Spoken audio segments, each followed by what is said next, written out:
কোরবানি তো শেষ হয়ে গেছে, কিন্তু বাড়িতে অনেক জামা কাপড় হয়ে গেছে। আব্বুর পাঞ্জাবি, আমারও কয়েকটা জামা কাপড় ছিল, তো সেগুলো এখন অবধি গুছিয়ে রাখা হয়নি। তো এখানে মা আমাকে বলছিল সমস্ত কিছু গুছিয়ে উপরে রেখে আসার জন্য।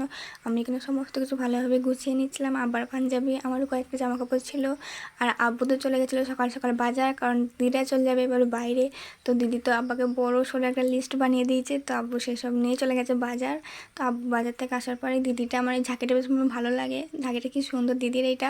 তো আমি এখানেতে ভালোভাবে সমস্ত কিছু গুছিয়ে গুছিয়ে রাখছিলাম। আগে থাকতে একটা একটা করে না রাখলে সময় মতন মানে কিছু না কিছু একটু ভুলে যাবো, ওই জন্য সমস্ত কিছু আগে থাকতে গুছিয়ে গুছিয়ে রাখা হচ্ছিলো। আর এই লিপস্টিকটা আমার খুব পছন্দ, দিদিরও খুব পছন্দ, তো দিদিকে আমি এই লিপস্টিকটা দিয়ে দিয়েছি। তো আমি আবার পরে একটা কিনে নেওয়া হয়ে যাবে, কালারটা খুব সুন্দর। তো এখানে দিদি গোটা জিরে, গোটা ধনে সমস্ত কিছু গোটা গোটা আনতে বলেছিল।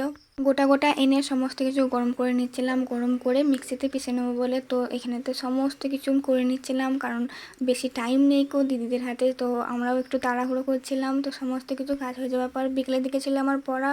তো আমি পড়তে যাওয়া পরে বাড়ি আসার সময় গেছিলাম টেলারে, কারণ ভাবি যে জামাটা কিনেছিল সেটা আমাকেই বলেছিল যে একটু খাটিয়ে এনে দেওয়ার জন্য। তো আমি টেলারে জামাটা দিয়ে চলে আসি বাড়ি। আর বাড়ি এসে দেখি মা বানিয়েছিল আমাদের জন্য লাচ্ছা। তো আমি এখানে লাচ্ছা ভেজে খাচ্ছিলাম। আমার তো মানে মানে খুব একটা খাই না, কিন্তু খেতে বেশ ভালো হয়েছিল।